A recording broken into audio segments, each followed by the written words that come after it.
AI toolkan aynu dhisi doono waxa uu ka caawinayaa dhammaan goobaha waxbarasho sida iskuulada, jaamacadaha, maxadka iyo waliba collegeska iyo ardayda dhigataba wuxuu ka caawin doonaa in waxbarashadooda uu kor u qaado isaga oo markasta u noqon doona macallin meel kasta u jooga jawaabaha iyo faahfaahintana ka soo saari doona isla buugga ay dhigtaan.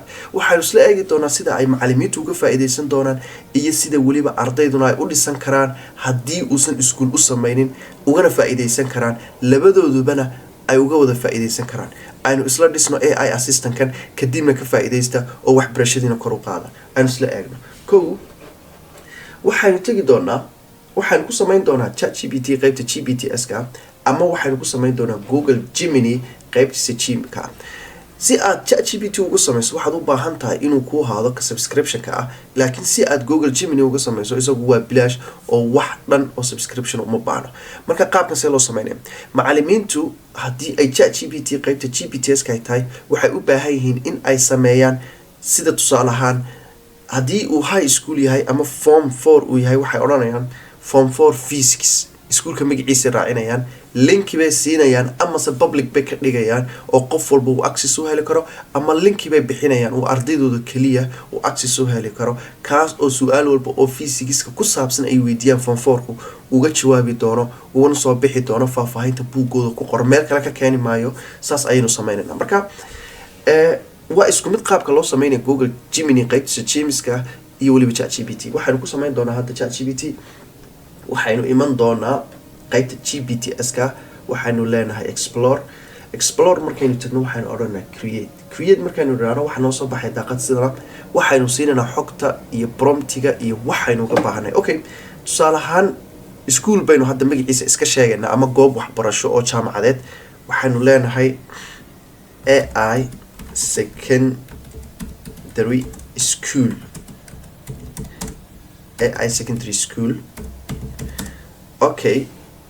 oo waxaynu odhanaynaa marka buug baynu iska soo qaadinaa. tusaale ahaan buug baynu soo download garaynay waxaynu soo download garaynay basic physics buuggan aynu soo dejinay oo Google-ka kasoo dejisay PDF. marka waxaanu leenahay kaba soo qaadba class 1 way ama class 4 form 4 iska dheh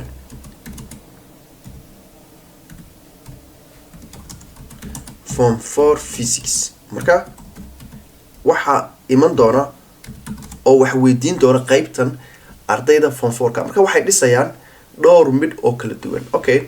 description-ka waxaanu ka dhigaynaa qaybta instruction-ka. marka qaybta instruction-ka waxaynu ku qoraynaa waxa aynu ka damacsanahay assistant-kan inuu noo ahaado.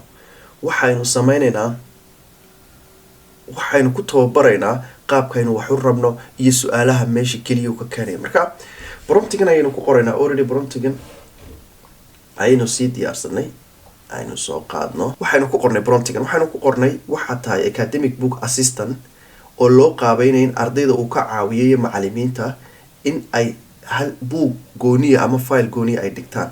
marka buugga ayaynu ka soo saaraynaa oo waxaynu leenahay sidoo kale waxaynu nidhi you must not use any external source superior knowledge. ha isticmaalin buuggan wax ka baxsan. kadibna shuruudihii kale looga baahan yahay aynu usii sheegnay oo aynu usii fahansiinay. promptigan oo dhammaystiran sidan ah waxaad ka helaysaa qaybteena free community-ga ayaad ka helaysaa. intaas markaynu siino conversation starter-ka waxaynu ka dhigaynaa situation baynu u bixinayba. knowledge halkan wey marka halka aynu kasoo gelinayno buugga aynu u baahannahay in uu aaladan ama assistant-kani uu ka keeno wax walba aynu u baahannahay.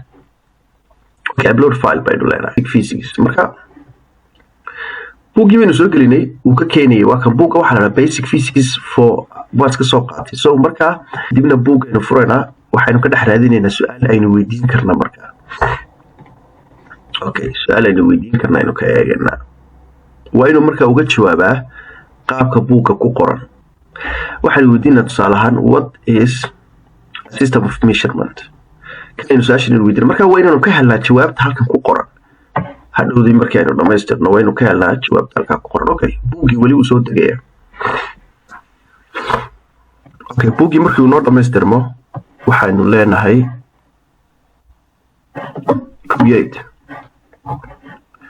create markaynu dhahno halkan wey markaa linki inaad ardaydaada u dirto oo qof walbo isticmaalaya uu linkigan helo iyo in iskuulku kaliya ama macallimiintu kaliya qofkii access u haysta ChatGPT-gan uu helo ama qof walba oo dunida dacaladeeda jooga uu ka heli karo. This now maadaama uu tusaale yahay waxaanu ka dhigaynaa only me, laakiin adiga waxaad ka dhigataan ama iskuulada ama haddii shakhsi ardayga uu samaysanaya inaad ka dhigto only me, laakiin haddii macallimiin uu yahay anyone with a link kadib linkiga u share gareeyaan ardayda iyo meel laga heli karo kadibna save ayaynu leenahay. sidaas waxaynu ku haysanaa macallinkeenii physics-ka gaar ahaan qaybta form 4 oo su'aal walba ka jawaabaya wax walba looga baahan yahayna ka jawaabaya. marka imika tusaale ahaan waxaynu weydiinaynaa su'aashan aynu soo highlight garaysanay ee ah su'aashan waa inuu markaa jawaabtiisa uu kan ku bixiyaa uusan taatu ka duwan uusan ku bixinin.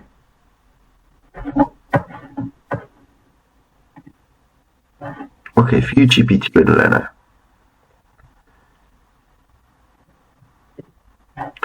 waa kan markaa answer this question baan leenahay kadib su'aashaynu soo qaadaynaa. su'aasha markaynu soo qaadno waxaan leenahay what is system of measurement.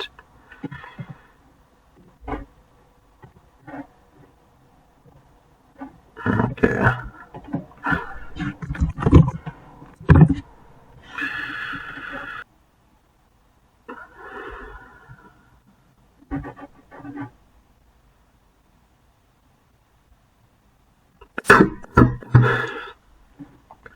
wakaas one system measurement weydiin wuxuu ka jawaabay wuxuu yidhi inuu kasoo qaadno jawaabta chapter 2 oo measurementga sectionka koowaad oo systems of measurement in basic physics waa buuggii aynu markaa gelinay. system measurement waxaa lagu qaxaynay which people measure physical quantities such as length.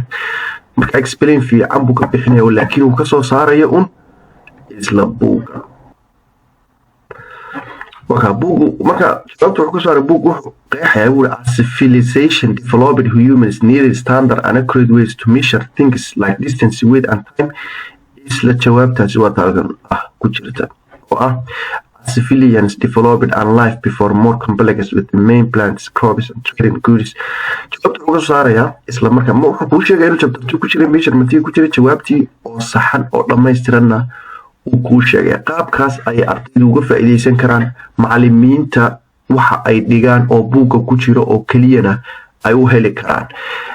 si aad u samayso markaa kan qaab Google Gemini si aad uga samayn karto. Google Gemini isagna waxaad qaadaysaa talaabooyinkan Gemiska ayaad imanaysaa oo qaybta freega ah kadib explore Gemis baad tegaysaa. explore Gemis markii aad tagto new Gem ayaad leedahay. new Gem markaad tiraahdo waxaad ku qoraysaa intii aynu ku qornay ChatGPT description-kii, name-kii, instruction-kana promptiga oo aan dhigay qaybtina community freega ayaad ku qoraysaa ChatGPT ku qornay knowledge-kana buuggii ayaad gelinaysaa ayaad upload leedahay aynu upload galayna markeeni horeba ChatGPT kadib create baad leedahay. save markaad tiraahdo waxa kuu soo baxaysa iskana khaanad oo sida ChatGPT oo kale ah laakiin Google Gemini qaab bilaashaad u isticmaali kartaa.